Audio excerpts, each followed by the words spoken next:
Guys, আমরা এখন কোচি শহরে আছি। আর কোচি শহর থেকে সিধা চলে যাচ্ছি আলুয়ার দিকে। আর এই পাশে নদ নদী পাহাড় পর্বত, খুবই সুন্দর একটা বৈচিত্র্যময় দেশ, একটা রাজ্য।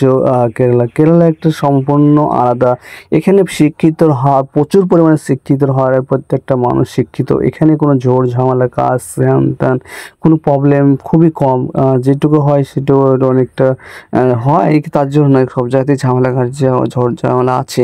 কিন্তু অন্য অন্য রাজ্যের থেকে এই রাজ্যটা খুবই উন্নত মানের, একটু শিক্ষিত সমাজ। আর শিক্ষিত এরা এরা প্রত্যেকটা ফ্যামিলি, মানে প্রত্যেকটা বাচ্চাকে যতক্ষণ শিক্ষিত, তার পড়াশোনা কমপ্লিট যতক্ষণ না হবে ততক্ষণ তার বাচ্চাকে কোনো কাজ কর্ম থেকে তাদেরকে মানে হাত দিতে দেয় না। তো এখানকার সেটাই ব্যাপার, তুমি যখন পড়াশোনা সব কিছু কমপ্লিট করে ফেলবে, তারপর কোনো জব, ইঞ্জিনিয়ার, মাস্টার, ডক্টর যা হয়ে গেল, তারপরে কিন্তু তারা আর মানে তখন তাদের ধান্দা চলে যাবে। তো এই পাশ দিয়ে যে নদীটা দেখতে পাচ্ছি, নদী একটা, যেখানে মানুষ ফিশ ধরে, মাছ ধরে এই নদীর ধারে। আর ওই ব্রিজ ব্রিজ দিয়ে আমরা সিধা চলে যাচ্ছি। আর রাস্তার আশপাশে ঘাসপালা খুবই সুন্দর, মানে এতটা সুন্দর লাগছে তোমরা কি বলবো। তো যাই হোক, খুবই সুন্দর।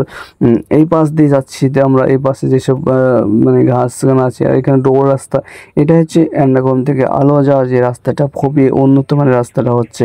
এই কারণে এই রাস্তাটা গভর্নমেন্টের রাস্তা ছিল, গভর্নমেন্ট কিন্তু কোম্পানিকে কন্ট্রাক্ট দিয়ে দিয়েছে। কন্ট্রাক্ট দেওয়ার কারণে এখানে এই রাস্তাতে যা করছি, ঢোকার আগে একটা টোল প্লাজার আছে, সেই টোল প্লাজা কিন্তু এখানে পয়সা আদায় করায়।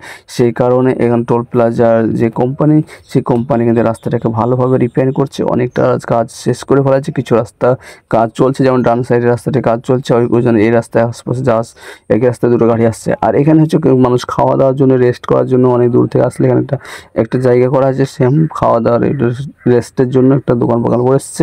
তো যাই হোক, এই জায়গাটা খুবই একদম সুন্দর জায়গা। আমার এখন ব্রিজ পার হচ্ছে, ব্রিজ পার হয়েই কিন্তু আমরা পৌঁছে যাব আমরা আলুয়ার রাস্তার দিকে। মানে এই ব্রিজ পার হয়ে কিছুক্ষণ পরে আমরা একদম কালমেশ্বরী ঢুকে পড়বো। তো যাই হোক, আমরা এই দিক দিয়ে যাচ্ছি, তো তোমাদেরকে দেখাচ্ছি, দেখতে পাচ্ছ এই দিক দিয়ে একই রাস্তায় এদিক দিয়ে গাড়ি আসার কারণ হচ্ছে ওই রাস্তাটায় কাজ হচ্ছে। কাজ হবে এই কারণে যে কোম্পানির, আর কোম্পানির কাজ সব থেকে ভালো হয়। তাই আগ যেসব পিস ছিল ওটাও খুবই ভালো ছিল, তাও ওকে তুলে নতুন করে রিফাইন করবে। আর এই বাড়িটা খুবই সুন্দর লাগলো। এই বাড়িটা মানে এখানে আশপাশে বাড়ি ঘর খুবই কম, তো যে বাড়িটা দেখলাম খুবই ডিজাইনের ঘর ছিল, খুবই সুন্দর লাগছিল। তো আমাদেরকে এই বাড়িটা খুবই ভালো লেগেছিলো। তো তোমরা বলো যে তোমাদের কেমন লেগেছে। আর কেরালার যে প্রকৃতি তোমরা দেখতে পাচ্ছ, এটা তোমরা দেখেছো এর আগে, তোমরা এসেছো হয়তো। বাঙালি 90% লোক কি 50% লোক কিন্তু কেরালা আসছে, তারা কিন্তু এইসব রাস্তাঘাট সবই চিনে। তো যারা তোমরা কেরালা এসছে তারা হয়তো নিশ্চয়ই ভিডিওটা দেখতে পাচ্ছ। তাহলে ভিডিওটা দেখে লাইক কমেন্ট শেয়ার করে আমাদের সাথে থাকবে খুবই।